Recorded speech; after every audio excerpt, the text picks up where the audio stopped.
As the sun reflects on the light of the water of the beautiful Blessington Lake, and so our sight is reflected away from its depths, and a mystery of what we cannot see makes us wonder. And when we wonder enough, then we begin to create stories.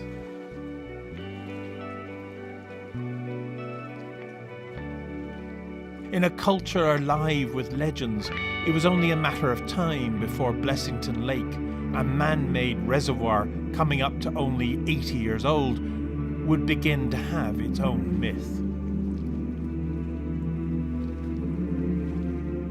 In recent years, people have come down to the lake's edge when rumours of low water are about to see if they can spot the spire of the sunken village church rise again in the lake.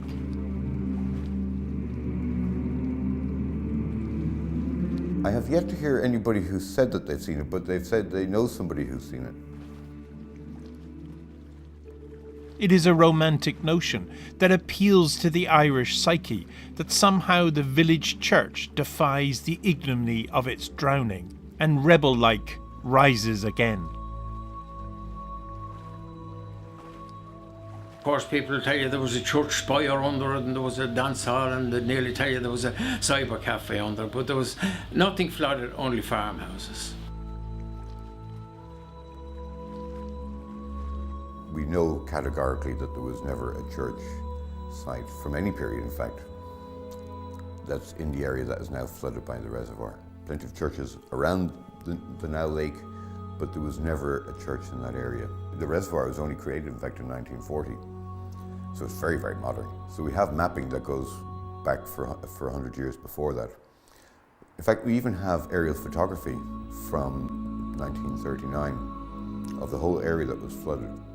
There is no church under the reservoir, I'm sad to say. It would be a lovely story, this idea that the spire is still standing under the water and that all it takes is just a dry season and the spire will appear again. But unfortunately, it's not true.